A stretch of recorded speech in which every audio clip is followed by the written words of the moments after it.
Assalamualaikum warahmatullahi wabarakatuh. Bismillahirrahmanirrahim. Allahumma sholli ala sayyidina Muhammadin wa ala alihi wa sahbihi ajmain, amma ba'du. Ja'alanallahu wa iyyakum min ahlil khairi was sa'ada fid dini wad dunya wal akhirah. Wa aslahallahu balana wa lakum wa ja'alna min ahlil khair ya. Ini Ramadan sudah mau habis.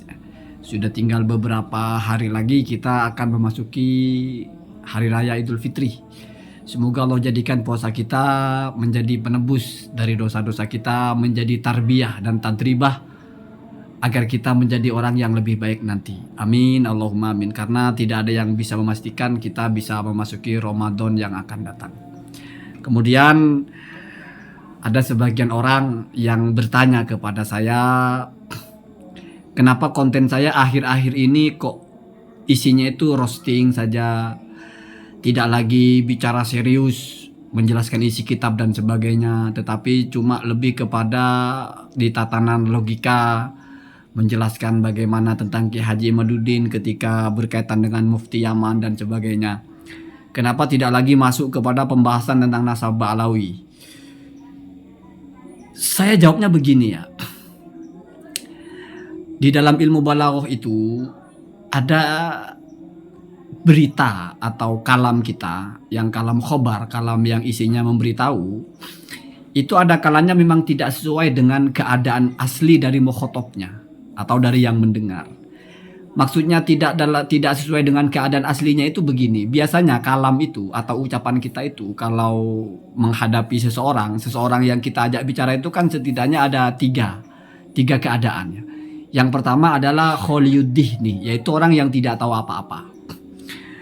Ketika kita bicara dengan orang yang tidak tahu apa-apa tentang apa yang mau kita sampaikan, maka itu kalam kita itu standarnya adalah mujarradun ani taukid, tidak menggunakan penekanan.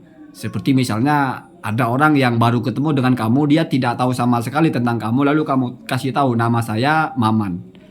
Tidak perlu sesungguhnya nama saya adalah Maman, apalagi ditambah bersumpah, sesungguhnya demi Allah nama saya adalah Maman. Kenapa? Karena orang yang mau kita ajak bicara itu nggak tahu sama sekali tentang itu. Jadi ini namanya kalam ibtidai, kalimat awal, di mana yang mendengarkan ya memang tidak tahu apa-apa.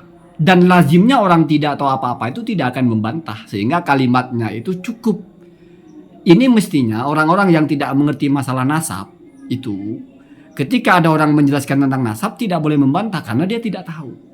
Itu standarnya ya, SOP-nya orang kalau tidak tahu apa-apa, tidak pernah mendengar informasi apapun, itu kalau dapat berita, ya dia itu berarti tidak boleh membantah. Ada yang kedua yaitu sa'il mutaraddid. Dia mungkin sebelumnya sudah mendengarkan selentingan-selentingan, sudah mendengarkan desas-desus, sehingga dia tidak membantah, tetapi posisinya itu sa'il mutaraddid, bertanya-tanya. Maka untuk kalimat seperti ini atau untuk orang yang posisi seperti ini, kita kalamnya itu biasanya pakai taukid satu. Contohnya misalnya di rumah kita ya, ini saya pakai bahasa Indonesia ya, tidak perlu saya tarik kepada contoh di Al-Qur'annya. Kalau contoh di Al-Qur'an itu adalah kasus Nabi Nuh ya, cerita Nabi Nuh itu sesungguhnya mereka akan ditenggelamkan. Itu sebagai jawaban karena sebelumnya sudah ada pertanyaan-pertanyaan, kenapa disuruh membuat perahu, kenapa disuruh membuat sebuah bahtera yang besar ya, bahtera atau ya perahu lah ya. Kan itu namanya orang sudah sa'il mutaraddid, sudah bertanya-tanya ada apa ini. Kalau saya tarik ke bahasa Indonesia, bahasa kita, misalnya di rumah kita itu sudah mulai ada semacam tanda-tanda kalau mau ada pernikahan ya. Misalnya ada tenda atau ada apa, orang kan bertanya-tanya, kira-kira ada apa di rumah itu ya. Jadi ini sudah bukan orang yang tidak tahu apa-apa, tapi sudah punya sedikit asumsi, sudah punya sedikit asupan desa-desus. Sehingga ketika kita ingin menyampaikan berita, maka ditaukid satu, iya, benar, sesungguhnya di rumah saya akan ada acara ya. Beda kalau yang mendengarkan itu tidak tahu apa-apa ya. Ini sudah level kedua. Ada level ketiga, yaitu mungkir. Mungkir ini orang yang tidak percaya. Maka untuk orang yang mungkir ya, kalimat kita itu ditaukid berlapis. Ya, sesungguhnya demi Allah misalnya ya, di rumah saya ini akan ada acara. Ketika lawan bicara kita itu mungkir itu dia tidak percaya. Nah, itu ya, itu etika atau kalam yang sesuai dengan ilmu balaghah begitu. Nah, apa kaitannya ini dengan masalah nasab? Saya anggap begini, Ki Haji Imaduddin ini pasti di atasnya Said Qori toh, kok kualitasnya mesti di atas yang lain.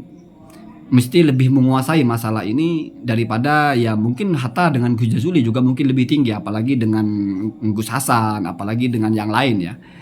Tetapi kenapa saya memperlakukan sekarang kok sama? Saya roasting aja.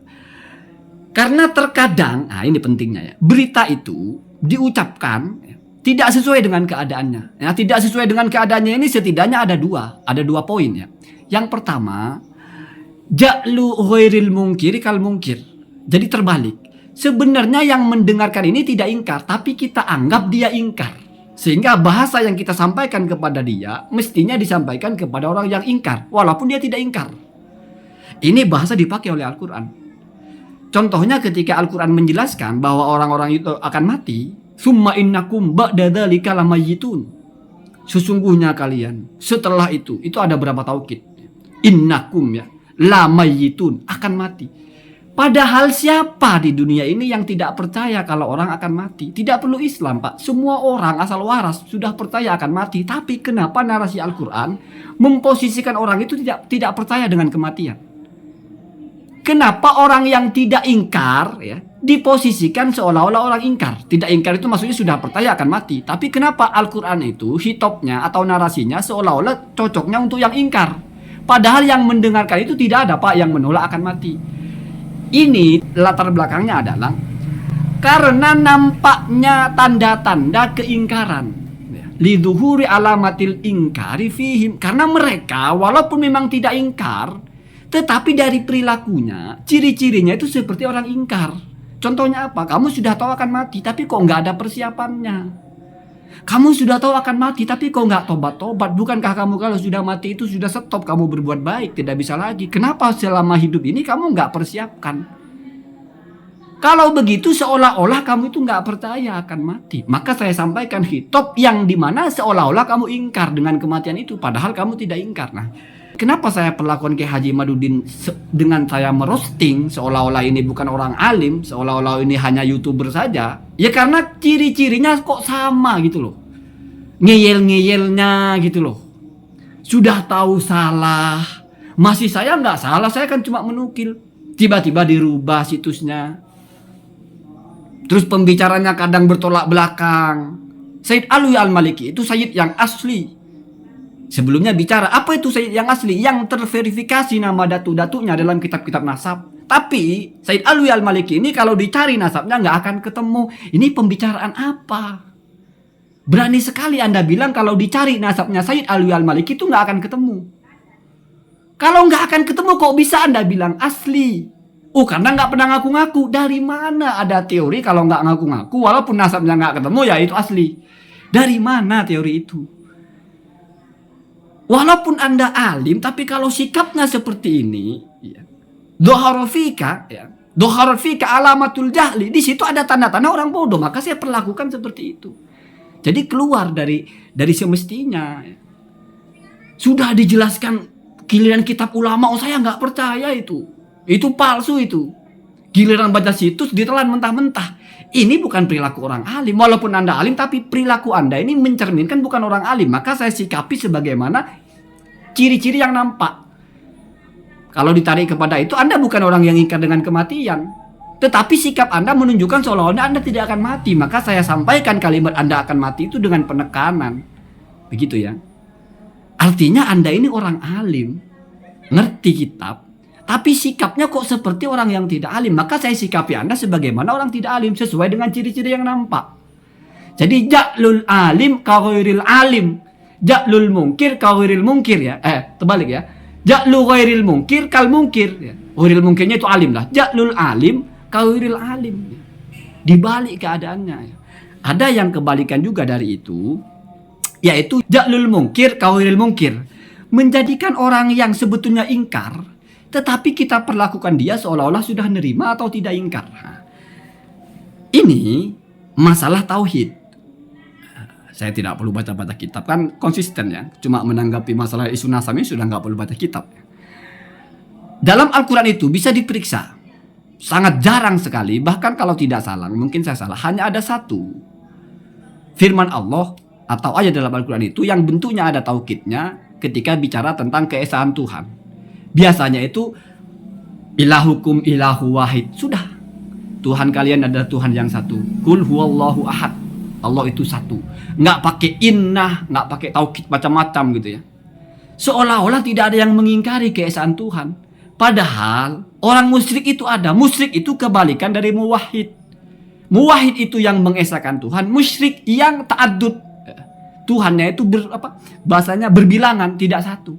Kenyataannya di dunia ini banyak sekali orang yang anti dengan keesaan Tuhan. Tetapi kenapa Al-Quran kok santai sekali menyampaikannya itu, kok pakai bahasa yang tidak ditekankan sama sekali? Ya.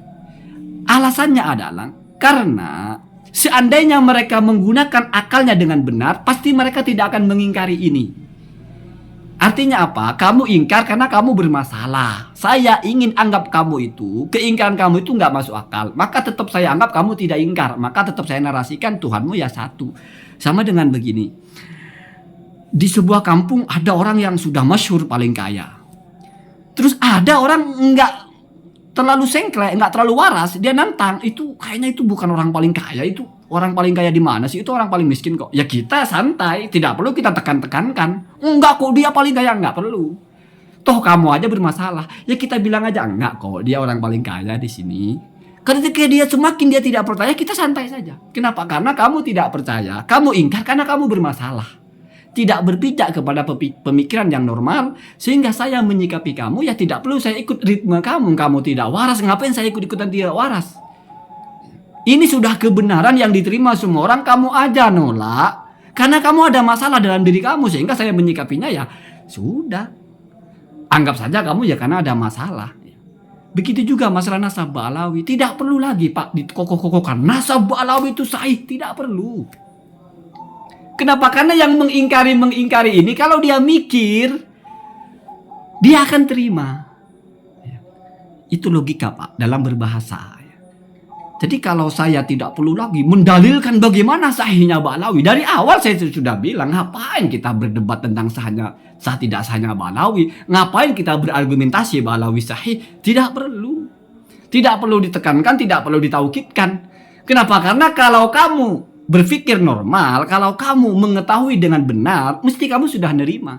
Artinya walaupun kamu tidak terima, ingkar, saya anggap kamu ini sedang bermasalah. Maka narasi saya tidak akan mengikuti keadaan kamu yang bermasalah, sehingga saya tekankan Ba'alawi itu sahih. Kamu kalau tidak percaya Ba'alawi mati kafir. Enggak ada begitu. Ngapain?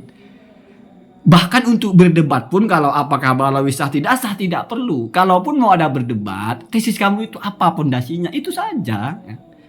Jadi kamu paham alurnya ya. Saya berbicara berdasarkan ilmu balaghah ya, yang saya pahami setidaknya, bahwasanya terkadang kita berbicara dengan orang itu tidak mengikuti ritme dia. Dia nolak karena dia nggak tahu apa-apa. Egois lagi. Sudah nggak ngerti, bodoh, nolak. Ya kita ngapain terbawa? Kita tetap saja santai berbahasa itu. Ya Ba'alawi ya kamu baca di kitab ya begitu. Kalau kamu nggak percaya urusan kamu. Begitu ya. Jadi itu adalah kita berbahasa dengan tepat sebetulnya. Karena kebenaran-kebenaran itu tidak butuh dikuat-kuatkan Pak. Barat lawannya Timur tidak perlu kita taukidkan. Sesungguhnya Barat itu lawannya Timur, nggak perlu. Kalau ada yang menolak dia bermasalah. Ngapain kita terbawa kepada kondisi dia yang bermasalah? Walaupun dia ingkar, kita ja'al dia, kita jadikan dia kaghairil mungkir. Seperti orang yang tidak ingkar. Kenapa? Karena kamu sedang tidak normal. Kalau kamu normal, kamu nanti tidak akan ingkar. Itulah seperti kenapa Al-Quran tidak menekankan kalimat tauhid dengan taukid. Sesungguhnya Tuhanmu, kenapa? Cukup saja Tuhanmu satu ya. Begitu juga masalah Ba'alawi ini. Yang ngapain kita tekankan sesungguhnya Ba'alawi sahih, nggak perlu ya. Nanti kalau kamu normal, insya Allah kamu akan terima ya. Allahumma hadina sabil. Assalamualaikum warahmatullahi wabarakatuh.